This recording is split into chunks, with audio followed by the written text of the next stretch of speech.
안녕하세요. 뻔뻔한 복덕바입니다. 구독과 좋아요, 알림 설정, 회원가입 부탁드리겠습니다. 한국 내수 시장 정말 위기 속에 있다고 말할 수 있죠. 이게 지금 제대로 드러나지 않아서 그렇지 본격 전면에 등장하게 되면 가계부채보다 훨씬 위력적인 파괴력을 가지게 될 듯 보입니다. 개인 사업자, 그러니까 자영업자라 불리는 사람들이 지금 떠안고 있는 빚의 규모는 자그마치 1019조에 달합니다. 지금 가계부채가 1800조 원이라고 하지 않습니까? 거의 비슷한 덩치를 키워가고 있는 거예요. 2022년 말에 비해서 거의 27조가 증가한 셈입니다. 무서운 빚이 그냥 빚으로 남아있으면 다행인 상황이죠. 여름에 계곡 놀러 갔다가 폭우 쏟아지면서 물 불어난 거 본 적 있을 겁니다. 그렇게 찬찬히 흐르던 물이 이건 나이아가라보다 더 센 느낌으로 폭우 이후에 쏟아지는 물 보면 아찔하죠. 그 정도로 쏟아내는 물줄기 체감도가 장난이 아니라서 계속해서 텐트 치고 있다가는 자칫 큰 코 다칠 수 있는 위기감 닥쳐옵니다. 지금 개인 자영업자 부채가 딱 이런 느낌이에요. 뭔가 싸한 분위기가 드는데 전면에 부상하질 않아. 이걸 자꾸 만기를 연장해 주는 조건으로 빚 규모가 늘어가는 와중에 갚을 수 있는 기간을 자꾸 딜레이 시켜주니까 이거 산소호흡기 달아주는 거랑 뭐가 다르겠습니까? 근본적으로 해결이 돼야 되는데 오히려 적체가 되고 쌓이고 있다는 게 더 큰 문제죠. 무엇보다도 연체율이 가장 무서운 째깍거리는 시한폭탄입니다. 연체 금액은 현재 27조 원 규모. 이거 상상해야 됩니까? 아니 연체 규모가 27조 원이라는 게 지금 조 단위로 움직인다는 거 자체도 후덜덜인데 제대로 돈이 돌지 않아서 갚지 못한 돈. 이게 근데 개인 디폴트로 공중분해되어 버리면 그냥 휴지 조각 같은 돈이 되어버리는 건데 연체율도 급속하게 증가한다는데 더 큰 문제가 있겠습니다. 자그마치 9조가 증가한 건데 이렇게 연체가 급증을 하게 되니까 어떻게 해서든 자영업자들 손에서 막아야 하니까 이제 그냥 리볼버로 돌리는 거죠. 돌려막기, 현금 풍차 돌리기가 시작이 된 건데 정말 무서운 연체 증가율에 가속을 밟게 되는 일이죠. 여기 막으려고 저기서 끌어오고 저기 막으려고 그 너머에서 끌어오다 보니까 그냥 다중채무자가 되는 건 시간 문제.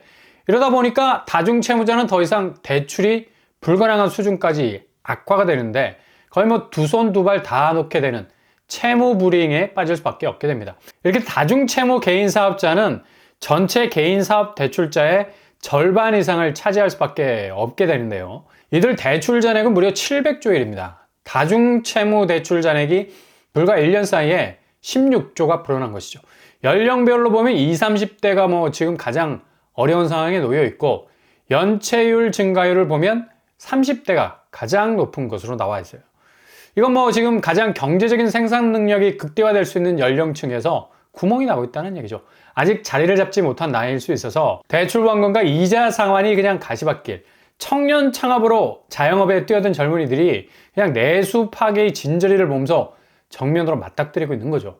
이게 정말 웃긴 건 그렇게 같은 나이대 20, 30대가 부동산에서 영끌하기 위해서 있는 돈, 없는 돈 죄다 끌었으면서 엄청난 주담대 증가율을 키워왔다라는 거. 이제서 고금리 후폭풍을 맞으면서 도저히 부담스러운 상황 개선이 안 되니 먼저 지갑에서 나가는 돈이 줄어들 수밖에. 실질 소비조차도 버거운 상황이 닥치면서 같은 연령대 20, 30대가 운영하는 자영업에 대한 소비가 급격하게 줄고 동시다발적으로 내수가 무너지기 시작을 하면서 20, 30대 창업자들 역시 부동산이 아닌 창업을 위해서 돈을 끌어온 층에서도 장사가 기본적으로 안 되니까 원금 이자를 제대로 갚지를 못하는 동시다발적인 상황이 발생한다는 얘기죠. 결국 한국 빚 문제는 부동산 주담대로 인한 가계부채의 엄청난 톤수의 무게감, 부담감으로 실질 소비가 확 줄어든 거고 지금 가장 우선순위인 빚 갚는 데 모든 전력을 다하고 있으니까 어차피 집이 날아가는 거 막아야 하니까 쓸 돈이 없어진 건데 상대적으로 같은 연령대 창업자들은 이렇게 줄어든 소비 때문에 창업한 가게는 문을 닫아야 할 지경인데 억지로 버티면서 빚으로 그렇게 줄어든 수입을 메꾸면서 버티는 거죠. 여기도 지금 당장 구멍이 터지게 생겼다는 거예요. 그냥 총체적인 난국입니다. 결국 이 모든 사단이 난 것의 원흉은 바로 주담대.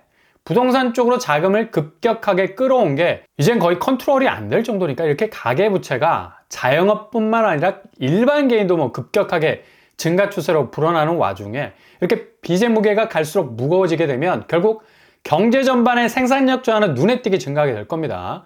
한국은행에서도 뭐 다짜고짜 앞으로 빚 때문에 한국 경제 잠재 성장률은 엄청난 위기를 겪게 될 것이라는 경고도 했었죠. 그만큼 빚 문제는 단지 개인 부실 차원을 떠나서 한국 경제 허리를 와지끈 부러뜨릴 수 있는 계속적으로 두들기고 있는 상황이죠. 금융위에서도 가계부채 문제가 굉장히 심각하다는 걸 인지 당장 2월 26일부터 뭐 스트레스 DSR이 시작이 되었습니다. 그만큼 차주별 올해 2%에서 9% 정도 대출 한도가 줄어들게 되고 내년은 최대 16%까지 대출이 줄어들게 되는 건데 일단 집을 사려면 대출을 껴야 하는데 더 이상 뭐 스무스하게 집을 샀던 관행들은 다 없어지게 될 겁니다. 그만큼 당국에서는 지금 GDP 대비 100% 이하로 빚 규모를 줄이려고 난리를 치는 건데 그만큼 상황이 급박하다는 얘기죠. 빚을 치우지 않고 디레버리징 하지 않고는 국가 경쟁력이라는 게 레버리징, 그러니까 투자 수요를 불러일으키기란 워낙 뭐 국가 가치 자체가 빚더미 위에 놓여 있게 된다면 아무런 밸류업 운운에도 씨알이 먹힐 수가 없는 거지. 아니 그 누가 자기 자산 깔고 있지 않고 남의 자산 깔고 있는 사람 신뢰해서 투자를 할 수 있겠습니까?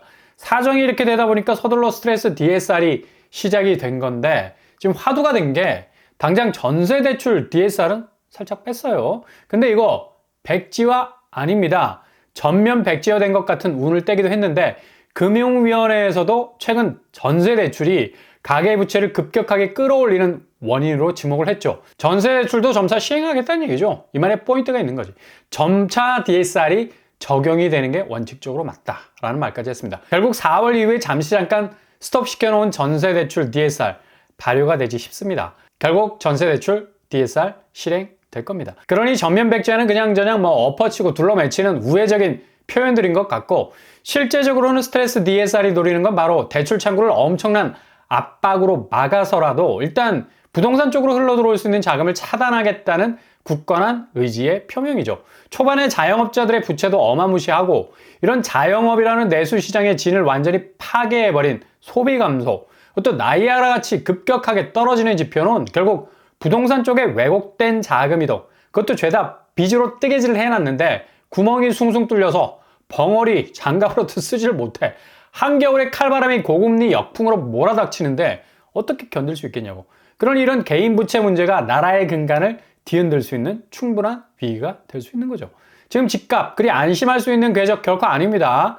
이거 뭐 무슨 지금 다시 서울 아파트 값이 보합세로 돌아가면서 반등을 기다린다는 뭐 이상한 분위기도 흘리고 있는데 가만히 뭐 부동산원에서 발표한 이번 주 매매 가격 지수 들여다보면 서울 보세요. 지금 연속적인 하락세라는 전체적인 분위기 그대로 이어가고 있고 살짝 그 하락세가 브레이크를 누른 것 같아 보여도 이건 다음 단계의 하락을 위한 일종의 반작용. 아니 활을 쏘려 해도 일단 활이 날아가려는 반대 방향으로 활 시위를 팽팽하게 당기는 거죠. 14주 연속 하락세라는 포인트 이게 중요하거든. 하락 무게감이 계속해서 축적이 된다는 것. 부동산도 물리법칙하고 똑같습니다. 떨어질수록 무게감이 더해져서 도저히 뭐 반대 궤적으로 갈 수 없는 저항할 수 있는 힘이 다 소진이 되어 간다는 얘기죠. 호재 일도 없는데 뭐로 버티겠다고. 지금 초반의 내용처럼 가계부채 잡겠다고 난리인데 집값이 버틸 수 있다고? 결국 집값이 떨어지니까 부채는 산더미가 되는 거지. 지금까지 뭐 하락세가 8% 정도 진행이 돼서 왔는데 이거 뭐 지금이야 조금씩 계단식으로 떨어지겠지만 4월 분기점에 다다르면 그냥 뚝뚝 하락의 진폭은 커질 겁니다. 왜냐? 바로 그 옆에 이유가 있잖아. 전국 지하 2층까지 파고 있고 수도권 역시도 지방 역시도 매한가지. 이렇게 하락 그래프의 골이 깊다는 건 결국 서울 역시 주변 전국 수도권 지방의 하락 포위망을 버티지 못한다는 얘기죠. 계속해서 하락 약세장 면치 못할 겁니다. 이런 분위기 어디서 제일 잘 읽을 수 있느냐? 바로 강남 선수들. 제일 치고 빠지는데 이력이 난 사람들이죠. 디퍼와 DH 퍼스트의 아이파크 최근에 101만 명이 무순위 청약에 몰렸었습니다. 근데 오늘 보류지가 그것도 선착순으로 나왔어요. 이게 되게 돌아가는 판사리가 애매모호하죠. 가격도 1억 5천 정도 낮추고 아니 100만 명이 몰린 아파트가 뭐가 아쉬워서 보류지 매각을 1억 5천이나 낮추느냐 말이죠. 그리고 보류지 매각은 보통 입찰 방법으로 경매 방식 비슷하게 높은 금액 매긴 사람이 먹는 건데 이건 뭐 무슨 선착순? 정말 이례적인 건데 그만큼 앞으로 집값 장담 못한다는 조합 측 분석 그냥 깬또를 딱 짚고 가는 건데 주택 경기가 안 좋다 보니까 강남도 안전할 수 없다는 판단 선 겁니다. 그리고 보류지로 내놔도 뭐 가격이 높으니까 파리만 날릴 것으로 보이고 후딱 내놓고 후딱 현금화하자는 판단, 이렇게 보류지 인기가 좋지 않다 보니까 나온 자구책 같은데요. 이런 단면만 봐도 이미 강남권에서도 집값 상황이 올해 되게 안 좋을 것으로 예상을 하고 있는 겁니다. 그 대표적인 샘플이 초반에 말씀드린 빚 문제, 금리 문제와는 별개로 이게 뭐 그냥 기존 매수자뿐만 아니라 잠재 매수자에게도 그대로 전이 주택 수요 급감으로 이어져서 더 이상 집값은 힘을 쓸 수 없게 되고, 오늘 터진 뭐 100위권 중견건설사들의 법정관리 신청 릴레이로 계속 이어지고 있습니다. 충격이죠. 먼저 새천년 종합건설 포괄적 금지 명령 떨어졌고 시공 능력이 꽤 되는 곳입니다. 송악건설, 세운건설 등등 계속해서 터져나오고 있습니다. 법원 권고에 따르면 중원건설, CNT 종합건설, 인천 영동건설, 울산 부강건설 등등등, 물론 뭐 건설사 자금 문제가 집값을 끌어내리는 직접적인 원인은 못 되지만 집값이 이렇게 떨어지니까 PF 문제가 오는 상관관계, 함수관계는 된다는 얘기죠. 이렇게 지금 물고 물리는 악순환은 어디 하나 시원하게 해결되는 부분이 없이 계속해서 누적되는 게 문제 중에 문제라고 할 수 있겠네요.